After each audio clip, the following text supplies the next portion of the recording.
Hello and welcome to Scholars Hub. In this video, we will discuss the summary of Chapter 1 of The Great Gatsby. Chapter 1 में कुछ characters को introduce किया जाता है जिनमें निक caraway की कज़न डेजी का हस्बैंड टॉम, नावल का प्रोटोगोनिस्ट जे गैट्सबी और एक प्रोफेशनल गोल्फर जॉर्डन बेकर शामिल है। इसके अलावा दो जगहों के बारे में बताया जाता है, एक है ईस्ट एग और दूसरा है वेस्ट एग, और साथ साथ एक डिनर पार्टी के बारे में बताया जाता है। तो चलिए शुरू करते हैं। Nick Carraway is the narrator of The Great Gatsby, who not only narrates the story but casts himself as the book's author. He introduces himself as a non-judgmental observer. He completes his graduation in Yale in 1922. He moves to New York for bond trade and rents a house in West Egg. Nick's house is close to J. Gatsby. Daisy and her husband Tom also live in their neighborhood. Chapter 1 के आगाज़ में निक caraway जो कि इस novel का narrator है, वो अपने आप को न सिर्फ नरेटर बल्कि बुक के ऑथर के तौर पर कास्ट करता है। निक कैरवे अपने आप को एक नॉन जजमेंटल ऑब्जर्वर के तौर पर इंट्रोड्यूस करता है। वो कहता है कि वो दूसरे लोगों को अपनी सोच के बुनियाद पर जज नहीं करता। उसने येल में ग्रेजुएशन हासिल की है और वो न्यूयॉर्क से बॉन्ड ट्रेड के लिए वेस्ट एग चला जाता है। अब इस नावल में दो जगहों के बारे में बात होती है, एक है वेस्ट एग और दूसरा है ईस्ट एग। ये दो आप इसको टाउन कह सकते हैं या आइलैंड भी कह सकते हैं। वेस्ट एग जो ईस्ट एग जो टाउन है या ईस्ट एग जो आइलैंड है, वहाँ पर ज़्यादातर ऐसे लोग रहते हैं जिनकी फैमिली बैकग्राउंड बहुत स्ट्रॉन्ग हो और जो एलीट क्लास से ताल्लुक़ रखते हो, मतलब उनकी फैमिलीज़ भी एलीट हो।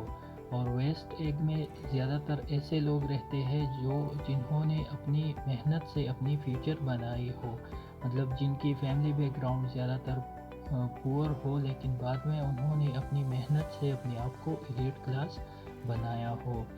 तो ये जो निक कैरवे है, ये भी वेस्ट एग अपनी फ्यूचर बनाने के लिए आ जाता है। जब ये वेस्ट एग आता है तो ये एक घर को किराए पर ले लेता है। इसके घर के पास जो प्रोटोगोनिस्ट जे गैट्सबी है, उसका बंगला होता है और डेजी और उसका हस्बैंड टॉम भी पड़ोस में रहते हैं। One night, Nick's cousin Daisy and her husband Tom invites him to a dinner party. Tom was Nick's classmate at Yale who belongs to a wealthy family. At dinner, he meets Daisy's friend Jordan Becker, who is a professional golfer. फिर एक रात Daisy जो निक की cousin है और उसका husband Tom, वो निक को एक डिनर पार्टी पर इनवाइट करते हैं। टॉम जो होता है वो येल में निक का क्लासमेट होता है, जो बहुत ज़्यादा अमीर फैमिली से ताल्लुक़ रखता है। निक इनविटेशन को एक्सेप्ट करता है और डिनर के लिए आ जाता है। डिनर के दौरान निक की मुलाकात डेजी के दोस्त जॉर्डन बेकर से होती है, जो एक प्रोफेशनल गोल्फर होती है, मतलब जो प्रोफेशनली गोल्फ खेलती है।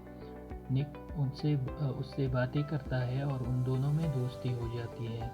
During dinner, Tom goes to attend a call. Jordan says he must have gone to attend his mistress' call. When Nick is returning to his home, he sees a Gatsby standing in his wide lawn and stretching to the sea.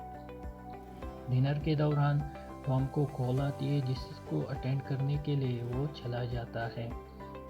Jordan baker कहती है कि वो अपनी mistress की call attend करने के लिए गया होगा, जो वो किसी से नहीं छुपाता। मिस्ट्रेस जब किसी शादीशुदा मर्द की कोई गर्लफ्रेंड टाइप हो या उसकी किसी लड़की से अफेयर हो, तो वेस्टर्न में उसको मिस्ट्रेस कहते हैं। तो जॉर्डन बेकर उसको कहती है कि ये जो टॉम है, ये उससे बात करने के लिए गया होगा और टॉम उसे किसी से नहीं छुपाता। इस पर निक कैरवे थोड़ा सैड होता है क्योंकि डेजी उसकी कज़न होती है। फिर जब निक कैरवे वापस घर आ रहा होता है तो वो جے گیٹسبی جو کہ ناول کا پروٹاگونسٹ ہے اس کو دیکھ لیتا ہے جو اپنے لان میں دریا کی طرف اسٹریچنگ کر رہا ہوتا ہے، اور یہاں پر چیپٹر 1 ختم ہوتا ہے۔ Thank you very much for watching this video. Please like and subscribe Scholars Hub and press the bell icon to get updates.